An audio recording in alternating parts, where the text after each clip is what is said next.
All right, maiden voyage, new pretty pink kayak got, and here with Keith. Gonna do a little metal detecting under the water today. See what we can dig up. All right, so we paddled downstream a little ways here, and old Keith's out there in the water getting it going. See what we can find. We think we come across an old ford heading from one side of the bank to the other. Nice bedrock. Been here 2 minutes and he's already found a horseshoe, so we'll see what happens. There'd be some goodies in the creek. Stay tuned. It's an iron signal. Came here looking for shells, and this kind of sounds like one, but it's breaking up a bit. But I've already seen it. I know what it is. Let's take a look.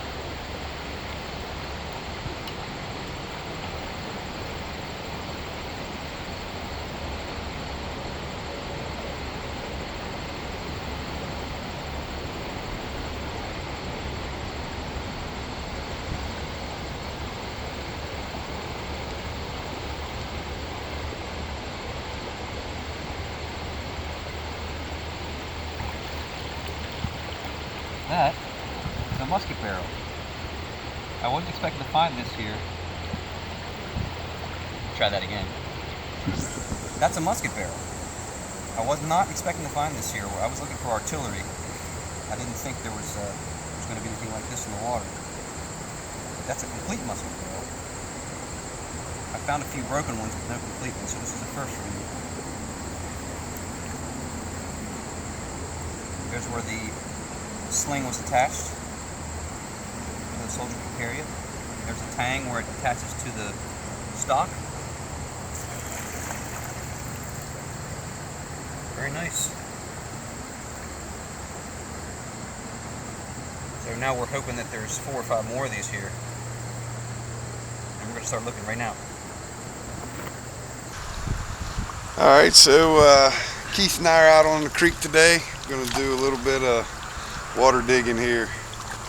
Clean out these bedrock cracks. Just loaded full of nails and loaded full of nails. So we're going through, moving the rocks, taking the magnets, getting all the nails and stuff out, then going back through, swinging the detector, and we're finding lots of small little brass pieces and different things. And we'll give you some video here in a little bit and let's see what's happening.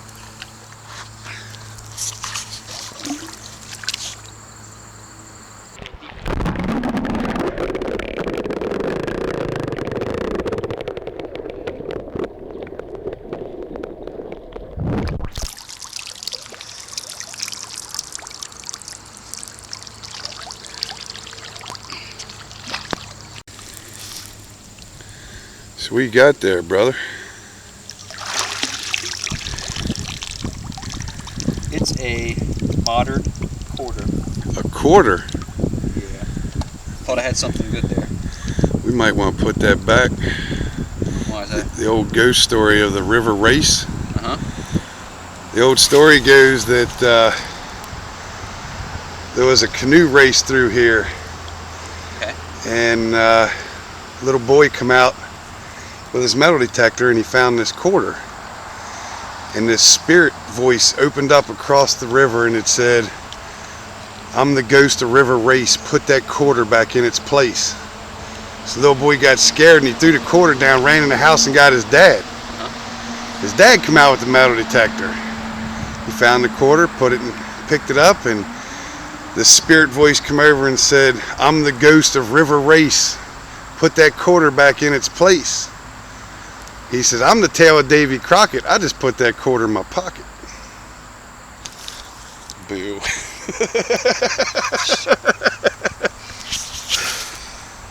thought it was going to be something dirty. Alright, so we're out on the creek today doing a little metal detecting. Got my longtime metal detecting buddy Hazel back there. And just hitting the creek looking for some goodies. And come across a pair of shadies down here. It looks like Aqua Chigger might have forgot a pair. Let's take a look.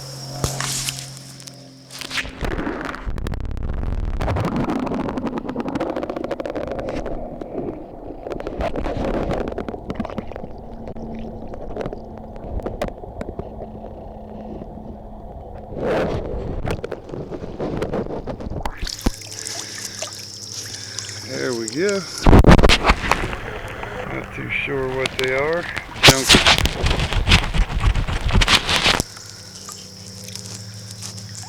Slacking, Bo.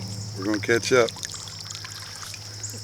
So I got decent signal down here and fanned some silt away. We'll take a look at it.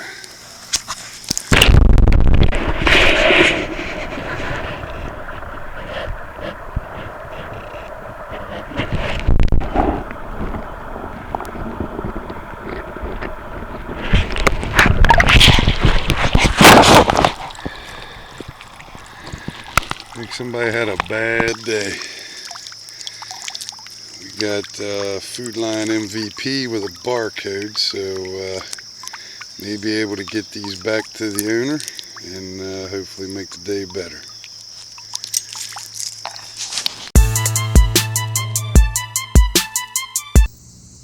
Alright, so we're going to do the wrap up of this video here. Spent 2 days on the creek breaking in a new machine, getting used to the sounds, the tones. I've worked with MindLab and Whites in the past, and I got the Garrett AT Pro. It's a little bit different machine than I'm used to. Very nice machine. It definitely finds the metal. It's a recommendable machine. I mean, it's fairly decent still. But a couple of days on the creek, found a couple of things. So just gonna wrap it up and give you a rundown of some of the items. One of the things I found this. At first, when I pulled it out, I thought it was a bullseye canteen from the American Civil War. You can see the rings going around. Very, very bad condition. But a little further research, I found out it's not. It's just some sort of metal. So, lots of bottles and glass. Obviously, anywhere there's water and there's inhabitants and towns and people. But lots and lots of old bottles. Some of these are pretty crude. Some of them are a little newer than Civil War, I would say. Some of them possibly pre-Civil War, maybe even colonial era. But just to show you a couple of things here. I haven't done cleanups on most of this stuff, but this is a pretty neat little piece. It does have bubbles throughout. I just think that adds neat little features. I don't know how well the camera's picking it up, but pretty cool little jar there, medicine bottle or something. Lots of old pottery. Of course, again, anywhere you're around life, there's trash. Where there's trash, there's treasure. But I kept this little piece because I really like the decoration and the detail in this. It'd been nice if it had been a whole plate, but kind of like that little piece. A brass, I'm assuming this would be a mail slot. You can see the little claws there where it would hook or hinge, like on a door or something. They would put mail up through your door. Very heavy, but pretty cool little piece. Old history there. Found another, not sure, this is pewter. I was thinking possibly a vase because of the detail ring around the top, but the bottom, I don't think it's a vase, but it is pewter, crudely cast. You can see a lot of the vein work and stuff in there. But I thought, you know, it's kind of cool looking because I've never found anything like this ever. So I decided to keep it. Of course, more pottery and things. Need to clean this up. Crockery. This is a pretty thick piece here, but the reason I kept this piece, there's a tulip design. I know the camera's not going to pick it up. You got to be in the right light, but there's like a tulip design in that, which kind of gave me an idea, possibly early German settlement. You know, in the area we're in, we're Germany's sister town here, so decided to keep that. A couple of mason jar lids. Some of these are very collectible and desirable. Boyd's genuine porcelain lined cap. I've done some research on the internet. This one has the number 1 right in the very center there. I don't know. I don't think the camera's going to pick it up. I've done some research on these in the past. I've never seen one with the number 1 on it. I've seen 5, 3, 7. This one has absolutely no markings whatsoever. Just some rings. But I kept them. Just another piece of history. Little Craftsman measuring tape in the water there. It's an oldie. That probably predates my father. Wonder if I turn it into Sears if they'll give me a new one. Lifetime guarantee. Be funny.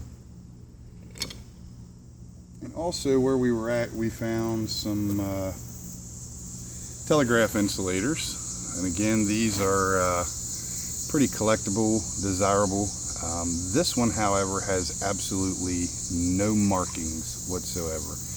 Inside, outside, not a single mark on it, so I have no idea. If anyone out there knows anything about these, maybe want to hit me up, a website or a message. The seam on this, however, starts at the bottom and stops halfway up. The mold liner seam does not continue, so that was kind of a interesting thing. Some people say you can date by that, but again, with no markings or writing anywhere on it, I have no idea how to even look something like that up. Along with these, we found lots and lots of the insulator tops that would, screw down, bolt into the, and then the insulator itself, they still have the wood on them, which is pretty neat. But of course, the insulator itself would screw down onto these on top. It was kind of a neat thing, so I kept a couple of them. I'll clean this stuff up, maybe do some electrolysis, maybe wax some of it to preserve it some. But again, just a couple of days on the creek digging around with my new machine. Thanks for watching. Please subscribe and share, and tell your friends about us. We'll have lots of videos coming up.